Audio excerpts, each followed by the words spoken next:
But look, you were talking about experts and us listening to the experts, and I think that is the wisest thing to do at the moment. We were just talking about Professor Michael Baker from University of Otago. We're going to bring him on with you and me to have a chat now about what he's just written about the pandemic at the moment. And, what I like for us to be able to do, Penny, and I'm sure you're going to get this as well, is we bring on smarter people than us, and we get to ask them questions. So welcome to the show, Professor Michael Baker. Michael, thank you for joining us, smarter person. Hello. Well, kia ora. I've never been introduced in that way before, so thank you.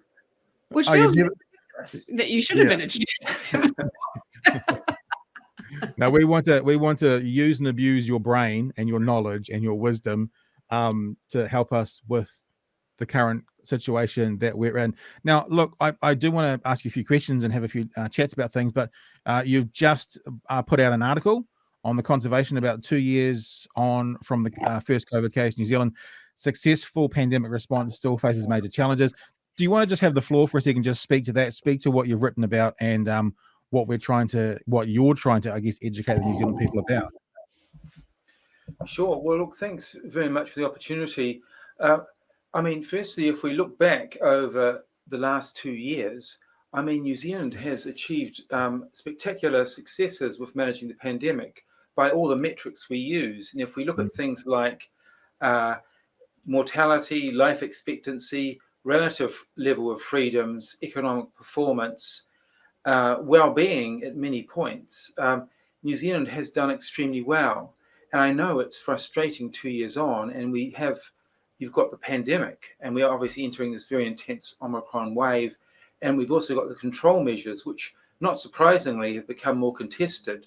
But if you look at the sweep of experiences globally, we have to, I think, just remind ourselves of what a fortunate position we're in. And one of the examples I use is, if you look at the mortality risk in New Zealand, this is cumulative mortality, we've got the lowest in the OECD.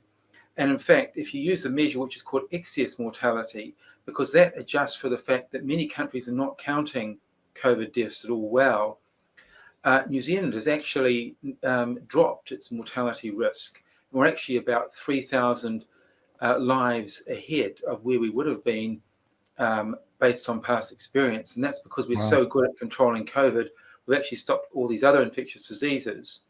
But if you go to somewhere like the UK and apply their mortality risk to New Zealand, that would be about 12,000 deaths. If you go to the US, it's more like 18,000. If we went to Russia, which clearly is not very good at looking after the well-being of its citizens, they've actually lost almost 0.8% of their population. If we apply that to New Zealand, that would be 40,000 deaths from COVID-19 by now. And so this is showing, actually, it's not the pandemic that actually saves or kills people, it's the response of governments around the world. And remember, the global death toll now is about 20 million using The Economist magazine's excess death measure. And that is the thing to use. It's far more accurate than reported deaths. So I think it puts things in perspective of why we need collective action when we're confronted by an existential threat like a pandemic, also obviously like climate change, and also global aggression. These are all huge threats to our well-being. So you want organized governments, and you want also multilateral agencies to have a big role in managing these existential threats. It's one of the things that's confused me a little bit, Michael, because I've just brought up the World Info, and I'm sure this is not obviously the detail you're talking about when you get down to the nuts and bolts of it. But on a very simplistic level, as you're saying, the deaths, New Zealand there, which I've highlighted, we have 11 deaths per million of population, which currently is number 209 in the world out of about 226. And that actually includes a couple of boats in there as well. So we're like nearly the best in the world, certainly the best Western country in the world for deaths per million. And that's, I'll chuck it to Penny in a tick, but that's what is one of the things that confuses me the most about, and this is probably something you maybe aren't going to comment on, Michael, because we're talking more, the medical side of it with you, or the research side of it, but confuses me most about people up in arms that this government's never done anything good.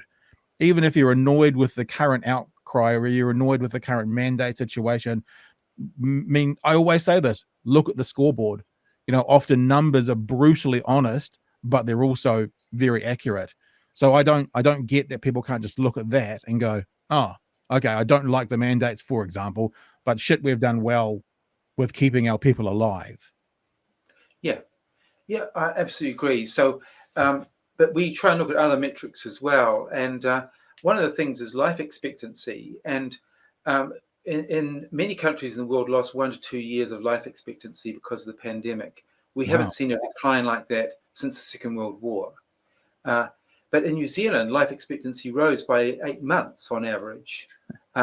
Someone was joking with me about, so what are you going to do with your extra 8 months? You're going to learn the piano or something.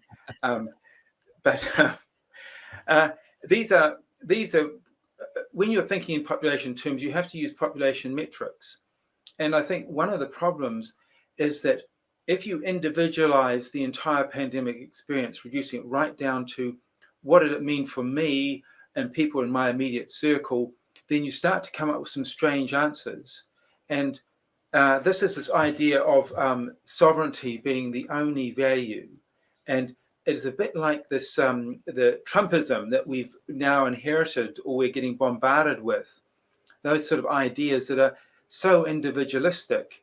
But we know that human survival depends on some kind of collective action. So we're not all living, we're not in a world where we're living in isolation and we can just do our own thing without any regard for the people around us. And I'm always amazed when people say, end the mandates. I mean, what are they talking about? I mean, almost every activity in life depends on mandates. Driving on the road, traveling in aircraft, all of these really dangerous things would be impossible without mandates. And these are just rules that we have decided are essential for our collective existence and the enjoyment of life, and creating a sense of safety and security, knowing that, I mean, the most extreme example, everyone's driving on the same side of the road, hopefully most of the time. But I mean, you look at things like, should you, for example, wear a safety belt in a car? Should you have to put your child in a constraint so that they're going to do okay in a crash? You may never need those precautions. Those mandates may never make any difference for you if you're not involved in a crash. You may have the inconvenience of belting up for your entire life. And it's very much the same as I always think mask wearing indoors. I remember probably it's quite a few years ago now when people thought nothing of lighting up a cigarette in a restaurant or even in an aeroplane. And the way people fought vigorously to say it's my right to smoke, you can't tell me what to do. And then suddenly we got the legislation making indoor environments safe. You couldn't light up a cigarette in those indoor environments. And basically, no one wants to go back to that world where you just reeked of tobacco at the end of the night. And so we accept that, and the same applies to, in many ways, the requirement that people should be vaccinated if they're indoors. It's become a bit more complex now, I think, the indoor vaccine mandate.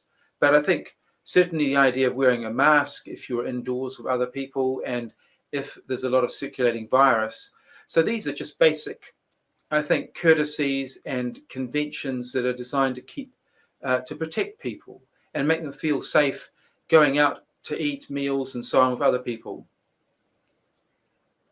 Yeah, the one thing we were talking about this morning on the AM show was that there've just been a study. It's only 350 people, but it was talking about the fact that more conservative people who are more into individualism, which is we've seen through Trump and just like America in general, is all about just don't tell me what to do, etc. Whereas those who are on the more liberal scale and the more left-wing scale are much more in line with collective action. And to me, it does. It speaks of empathy. Like this is potentially a little boring, this news show, because we're all agreeing with each other, but it's just a fact.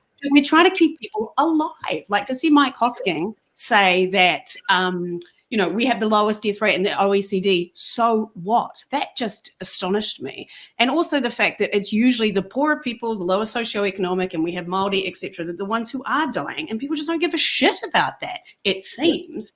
And there was this epidemiologist, I think, from the States. He's quite famous. I can't remember his name, but he was saying, they were like, did you think it was going to be like this with the pandemic? And he said, I thought everyone was going to wear a mask. I thought everyone was going to get a vaccine. And oh, how we laughed.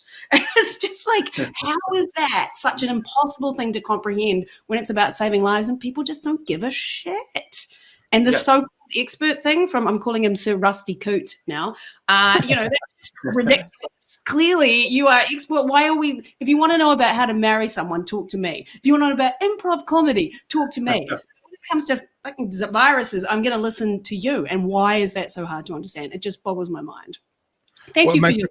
It makes me think, at least, Michael, seeing we are listening to you, what should we be doing? I mean, am I right in saying, I think I saw a tweet from someone else quoting you about if we just, I mean, I've got some questions around what the government's doing right now, super quick, but am I right in saying that I saw a tweet from someone else quoting you saying if we just wore masks for 2 weeks right now, this whole thing would basically go away? Yeah, it's correct. If everyone in New Zealand put on a high-performing mask, that's a respirator style, N95 style mask. That's what I mean. Yeah, that's right. And if everyone wore that in all the interactions of other people, including, unfortunately, the people they're living with, the virus would stop. Because you remember, healthcare workers in the first year of the pandemic, remember internationally, they were working with infected people for long shifts, day after day, month after month. Most of them didn't get infected. And they were highly exposed. And the only reason they didn't get infected was they were wearing a high-performing mask the whole time. And if everyone did the same thing, and obviously it's not going to happen, the virus would stop. And when people say, oh, how do you know masks work? Because healthcare workers have worn them for years and never got infected and been high exposed. So you know they work. The problem is that we've never grasped that idea. We don't have a mask using, we're not a mask using society. We've still got a bit to learn about masks. And also, we haven't really been provided with the right masks or clear guidance. We don't have quality standards except for medical masks. Even very high quality, properly made fabric masks might almost do it on their own. But really, you do need the good filtration and so on. Yeah. Yeah, I mean, it was frustrating for you in that first year because I remember you were calling for masks from the very beginning. And it's crazy to think in that initial 2020 burst of that no one was wearing masks. We were just getting about, it's sort of like such a weird thought now to get about without it. And everyone was I made a lot of masks with pipe cleaners. I did put a filter in. I put a filter in, but yeah, it's like, what good were they? I don't know. Yeah. Well, I think there was we often say follow the science, but the science is also tribal. It also has dominant ideas. And the thing about science is it works on falsifiability. And even though scientists have trouble doing this, we all have to say, oops, I got that wrong, and the evidence has changed. So this is what we're recommending now. And that's the difference between science and, I guess you could say, sort of more polemic viewpoints, that it does want to change. It's not an ideology, it's just a method. And so science, I think, collectively underestimated the role of aerosols. So that was a collective failing. And yet there were scientists right throughout saying it's an aerosol, it's transmitted indoors, surfaces have no role whatsoever. But everyone got obsessed with, rinsing everything with bleach. Groceries over the surface. Yeah. Right, we're all doing that, yeah. But the thing is, too, it frustrates me that when science changes and guidelines change, then they're like, you didn't even know what you were talking about. It's just just this whole thing about questioning sources that can't look at YouTube and go, I don't think this is the best use of information. That they're saying Reuters doesn't count and the CDC doesn't count. It just, honestly, I'm like, I've lost quite a lot of faith in humanity, which is a bit shit. I heard science being described as the worst best answer we currently have. So it's the best we currently have, but hopefully there's a better answer tomorrow, and a better answer the next day, and the better answer the next day. And that's the thing with this, isn't it? Like when people talk about, well, the CDC said don't wear masks, like, that was on day one. Since then, that was the best they had then, but it was the worst answer compared to today. There's better answers today.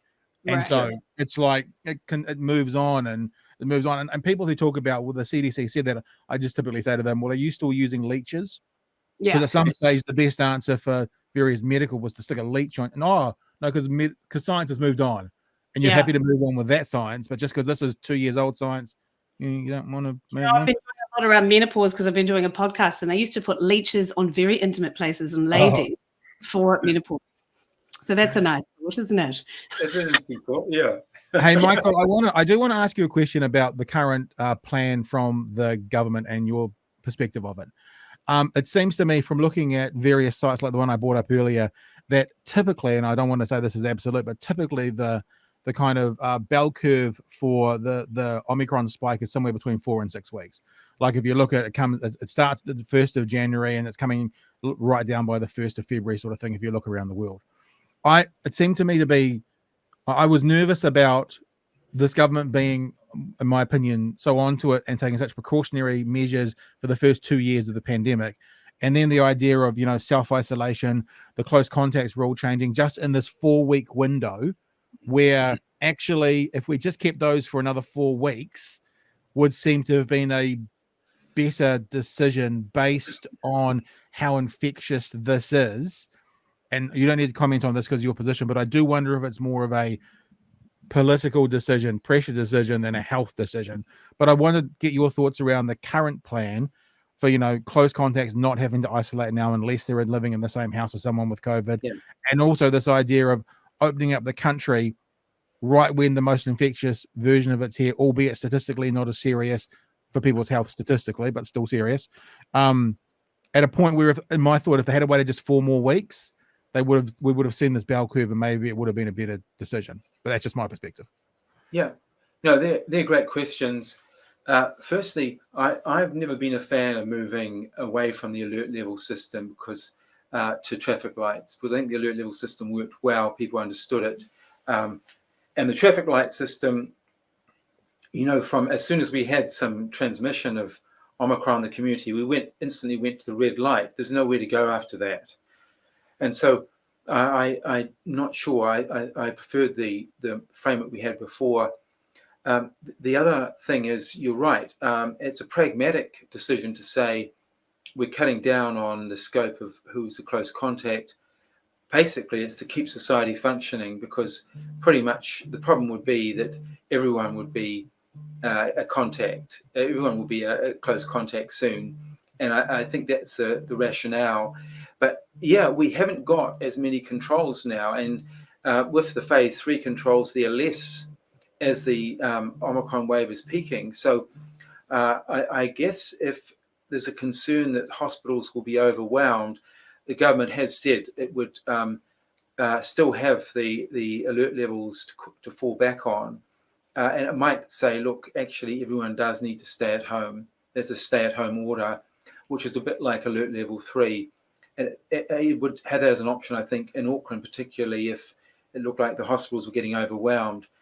The trouble is, you have to act very early if you're going to make a difference, because there's this, as you probably all know, these lags are built in.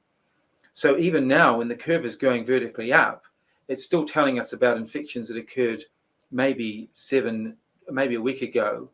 And when it's doubling every 3 days, it's been through 2 doubling cycles, what you're looking back. So in fact, it's 4 times more infections are occurring than what you're seeing in terms of cases.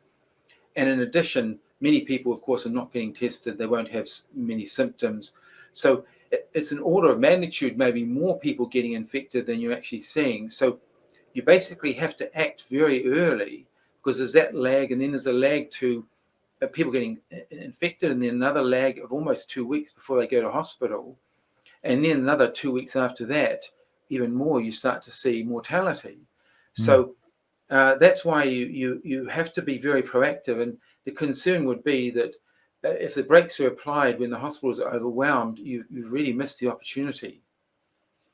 Right. It just meant the political will would be so, like to dial back to something like that. But we have seen that overseas, haven't we? Like, I think, is Denmark or are they still letting it run?